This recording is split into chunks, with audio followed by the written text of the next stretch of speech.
What if nothing around you is real? Not the chair you sit on, not the people you love, not even the thoughts inside your head. You've trusted your senses since the day you were born. But your senses lie. Dreams feel real until you wake up. Games feel real until you log out. So why are you so sure this is different? You've been trained to believe in a story, the story of a world made of matter, the story of laws that can't be broken, but every story has cracks. And sometimes you catch a glimpse, the glitch, the flicker, the quiet feeling that something isn't right.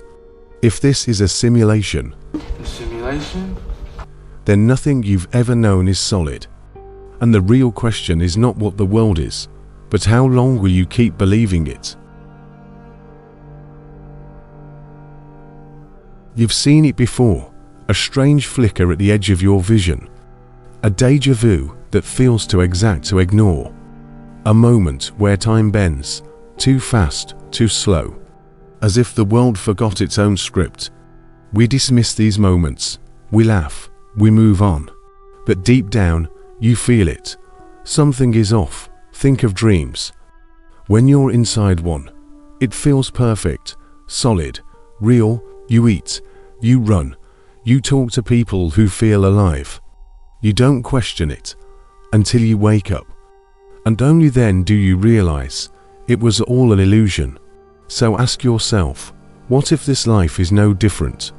What if waking up from this reality is still ahead of you? Wake up! Wake up! Wake up! Wake up! Wake up! Wake up! Wake up! Wake up! Our senses are fragile. Your eyes only see a tiny slice of the spectrum.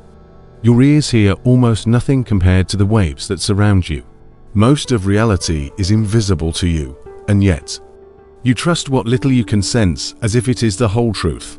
But if your mind can be tricked by a dream, if your senses can be fooled by illusions, glitches, coincidences, how can you be sure that what you call reality is not another layer of the game?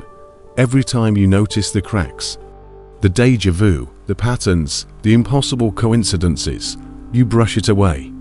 You're told it's stress, fatigue, imagination. But what if it isn't? What if those cracks are the only hints you'll ever get? The system's slipping for a moment, the curtain almost falling. Because if the world is a simulation, then reality doesn't break by accident. It breaks to remind you that nothing here is what it seems. Here's the idea that unsettles even the brightest minds. What if we are not the first reality? What if we are only a copy?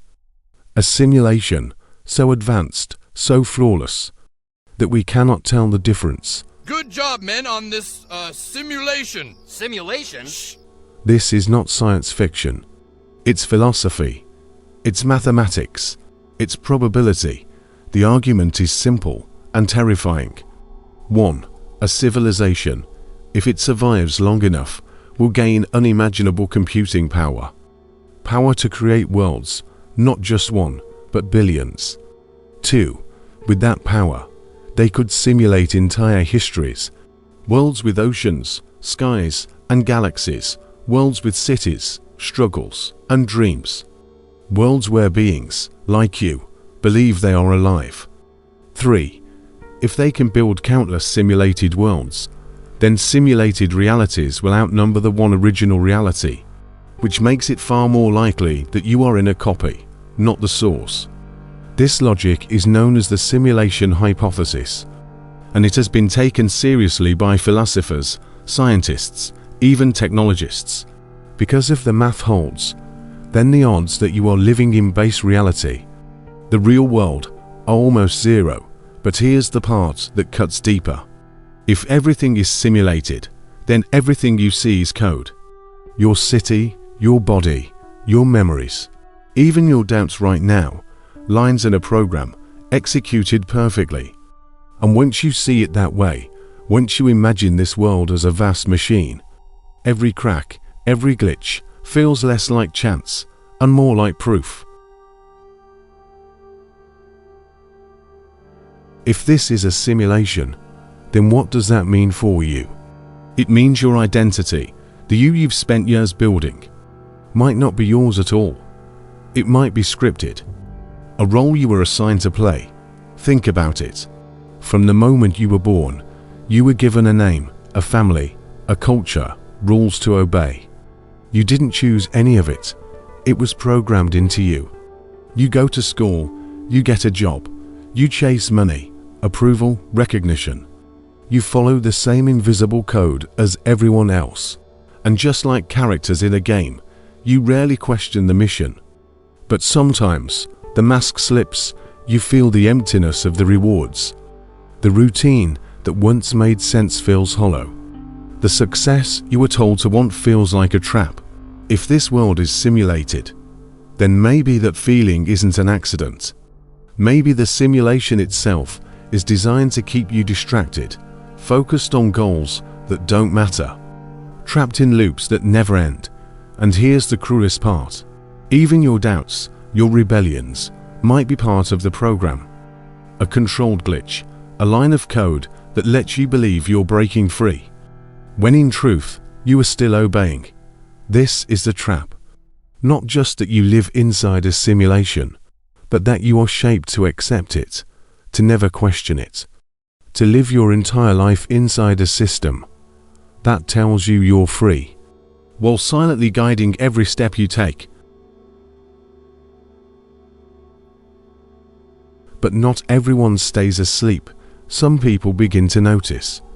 They see the cracks others ignore, the déjà vu that repeats too perfectly, the impossible coincidences that stack too neatly, moments that feel less like chance and more like design.